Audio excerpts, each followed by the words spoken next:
It's a high-profile case that's both heartbreaking and heated. It centers around the death of a 9-year-old Indigenous girl, Baeleigh Maurice, and Taylor Kennedy, the white driver accused of hitting and killing the girl while under the influence of THC.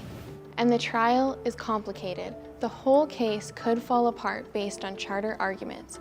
So let's break down how we got here. On September 9th, 2021, a private security camera captures the moment Baeleigh is struck. The girl is on her way to school. Just after 9 a.m., she pauses by a truck and trailer parked along the curb of a busy street, then begins to push her scooter across the crosswalk.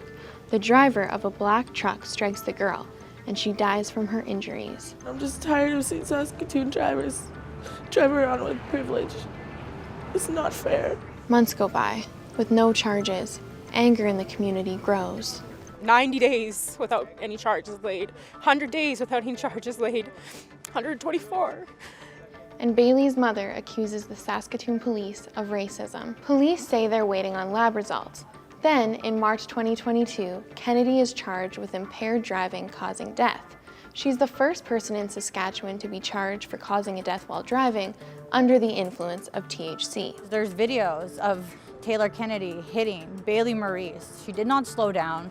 She did not, no, she was at a crosswalk, and yet she's still pleading not guilty. In October 2023, two things happen. One, the city of Saskatoon makes that crosswalk safer with lights and changes to parking rules. And two, Taylor Kennedy's trial begins. Baleigh's family and supporters are given permission to smudge inside the courtroom, and Indigenous leaders demand justice. But very quickly, the admissibility of Kennedy's statement and drug test becomes a key issue.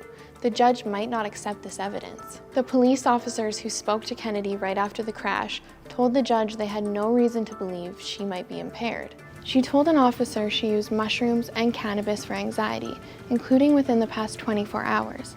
That changed the course of events. Kennedy was put in a police car, asked for a formal statement, informed she was being recorded, eventually tested for THC, and read her rights. There were a lot of things wrong with this investigation. The whole case should be thrown out. The trial is judge alone, but with allegations of racial bias inside the justice system and emotions running high, there's plenty of pressure from outside the courtroom.